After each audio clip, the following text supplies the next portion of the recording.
Scientist lab में खून को एक मशीन से निकाल रहा होता है और निकाल के उसे दोबारा चेक करता है और बोलता है कि मैंने कर लिया, मैं कामयाब हो गया, और हंसते हुए नाचने गाने लगता है।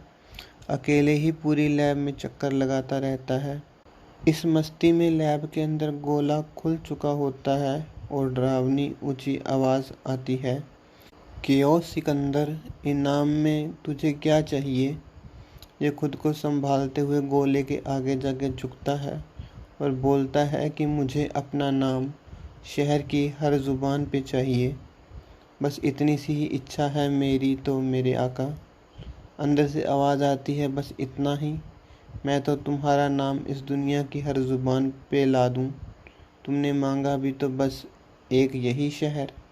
साइंटिस्ट को थोड़ा बुरा लगता है और वो मशीन से फाइनल सैंपल एक शीशी में भर के हाथ आगे बढ़ाता है और बोलता है कि उसे उसकी मांगी मांग के मुताबिक ही इनाम मिल जाए तो उसके लिए फ़िलहाल काफ़ी है। शीशी को परछाइयाँ गोले के अंदर ले जाने लगती हैं और आवाज़ आती है कि जल्द ही तुम हमसे मिलोगे, मगर उससे पहले तुम्हें लोगों की ज़ुबान से दूसरे नाम को हटाना होगा जिसमें उसकी मदद उसका गुलाम करेगा जो उससे जल्द मिलने आएगा। गोला बंद होता है और साइंटिस्ट सभी कैमरों को देखते हुए सिक्योरिटी का लेवल को एडवांस पे सेट कर देता है। स्टूडेंट्स को बताता है कि वो दूसरी जगह जा रहा है तो वो लैब में कुछ दिनों के लिए ना आए। फिर वो ख़राब हुए सैंपल को दोबारा स्टडी करने लगता है क्योंकि वो उसकी ताकत को खतरनाक करना चाहता है। नवोत्तम अपने घर पे ही एक दिन पूरा बिता देता है और हाथों को देखता रहता है। उसके अंदर उसे फिर वही पुराने उसके चोर उसे उकसाने लगते हैं रुमाल बांधने के लिए। वो उनसे लड़ता तो रहता है पर हकीकत को बदल नहीं सकता होता। वो अपने पुराने बॉस जिम ओनर को फ़ोन करता है और पूछता है कि उसके एक दोस्त के भाई से एक गलती हो गई है जिसे सुधारा नहीं जा सकता। वो उसे कैसे समझाए कि उसका दर्द थोड़ा कम हो और वो समय में ज़िंदगी फिर जीने लगे। ओनर बोलता है कि जो बदला नहीं जा सकता उसमें दबना नहीं चाहिए। अगर उसके भाई को पश्चाताप है तो उसकी उस गलती से सीख लेके ज़िंदगी फिर जीने लगे तो उसके लिए और उसके अपनों के लिए बहुत है। नवोत्तम फिर बोलता है कि अगर वैसी गलती दोबारा हो जाए तो ओनर बोलता है कि ऐसा होने पर फिर समय पे ही सज़ा के निर्णय को छोड़ देना चाहिए। नवोत्तम फ़ोन काटता है और बोलता है कि गलती होगी ही नहीं। तभी अंदर से आवाज़ आती है कि अगर हो भी गई तो भी कौन सा कोई सुराग मिल जाएगा किसी को। ऑफिस में साहिल से बॉस नवोत्तम के ना आने की वजह जानना चाहता है और साहिल को सलाह देता है कि वो जाके उसे देख के आए क्योंकि वो अकेला रह रहा होता है और उसे कोई चीज़ की ज़रूरत हो सकती है। अगर उसकी नातिन उसके साथ होती तो वो नहीं उसे जाने को कहता। साहिल नातिन के बारे में पूछने ही वाला होता है कि नवोत्तम का कॉल आ जाता है। वो उसे बताता है कि आज फिर शहर में कुछ बदमाशों का सुधार होने वाला है। साहिल उसकी आवाज़ को समझते हुए वहाँ से जल्दी से निकलता है और उसे दोबारा कॉल करने की कोशिश करता है। लैब में साइंटिस्ट सैंपल में दूसरे सैंपल ऐड करके परिणामों को चेक कर रहा होता है। तभी उससे बैग वाला कैमरे के सामने दिखाई देता है। वो लैब के अंदर से लॉक नहीं खोलता। बैग वाला एक धुएं में बदलते हुए सुराखों से अंदर आने लगता है और साइंटिस्ट के आगे एक बच्चे के रूप में खड़ा हो जाता है और बोलता है कि अंकल अंकल, क्या आपके पास उसके लिए खून है? साइंटिस्ट डर जाता है और कदम पीछे हटाता है। बच्चा फिर बोलता है कि अगर आपके पास बाहर खून नहीं है तो क्या मैं आपका खून थोड़ा पी सकता हूँ? ये सुनते ही साइंटिस्ट डर के कारण पागल हो जाता है और बच्चे पे लैब में पड़ा सामान फेंकने लगता है। बच्चे को सामान से चोट लगती है और चोट वाली जगह से फिर धुआं निकलने लगता है। धुआं फिर साहिल का रूप लेता है और शांति से बैठ जाता है मुस्कुराते हुए।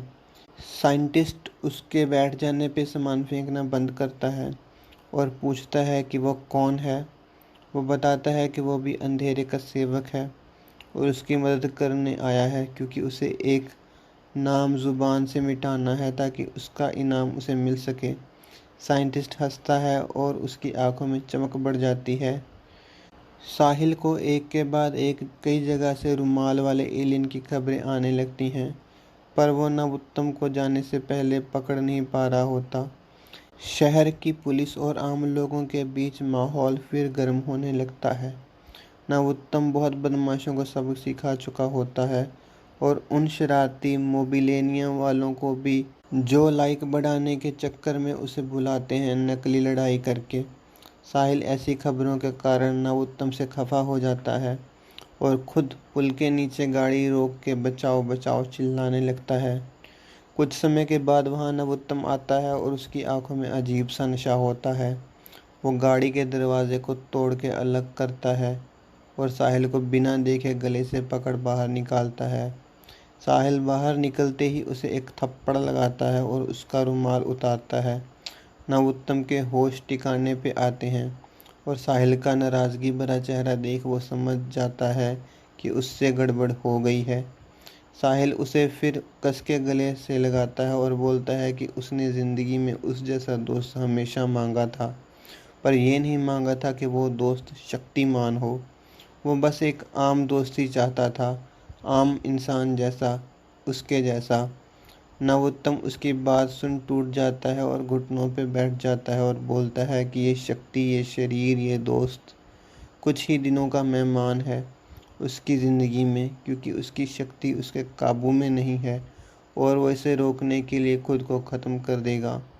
साहिल उसकी बात पे और गुस्सा होता है और बोलता है कि अगर तुम काबू नहीं कर सकते, बदल नहीं सकते खुद को, तो तुम्हें मिटने का हक कौन देता है? मैं तुम्हें ये हक नहीं देता। तुम्हें जीना है उम्मीद बनके। सहारा हम टूटे इंसान खुद ही बिखरते इंसान का बन जाते हैं।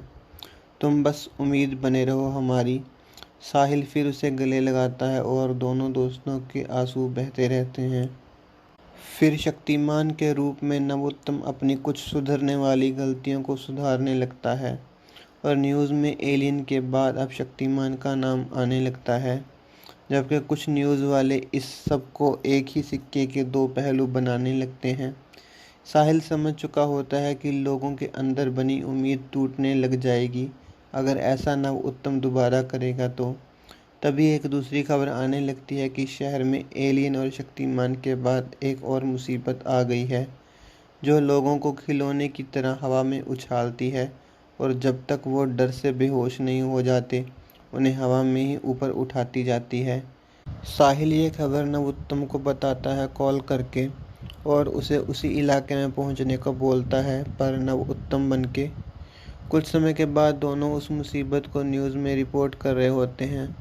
फिर साहिल बोलता है कि ये है क्या? नवोत्तम के पास कोई जवाब नहीं होता और वो उस आवाज़ के जवाब में आंखें बंद करता है, पर उसे कोई आवाज़ सुनाई नहीं देती। नवोत्तम वैन की तरफ जाता है और शक्तिमान के रूप में छत पे दिखाई देता है। वो वहीं से उड़ते हुए लोगों को ज़मीन पे लाता है। वो धुआं, जो पहले साइंटिस्ट के रूप में होता है, खुद को मिनिस्टर के रूप में बदल लेता है। सब उसे देख चौंक जाते हैं। तभी शक्तिमान उस पर अपनी शक्ति से अटैक करता है और वो अपनी दरिंदे वाले शरीर में दिखाई देता है। उसकी रूप बदलने की शक्ति अभी काम नहीं कर रही होती। वो पास पड़े एक पत्थर को शक्तिमान की तरफ फेंकता है। शक्तिमान उसके सर पे उसे घुमाते हुए उसके टुकड़े कर देता है।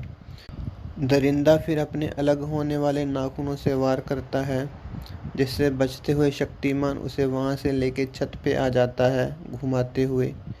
वहां दोनों की फाइट होती है। दरिंदा लड़ते हुए नीचे की तरफ से अपने धुएं में से अलग एसिड छोड़ता है।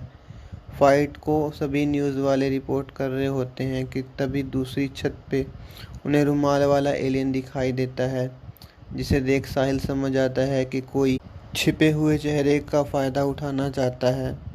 एलियन उस दरिंदे की तरफ एक रस्सी फेंकता है और रस्सी उसके शरीर में घूमते हुए उसे जकड़ लेती है। दरिंदा छूटने की कोशिश करता रहता है। शक्तिमान की आंखें अब रुमाल वाली आंखों को देख रही होती हैं, पर शक्तिमान मुस्कुराते हुए वहाँ से चला जाता है। एलियन दरिंदे को अपने दूसरे गैजेट में धुएं के रूप में भर लेता है। इंटरवल।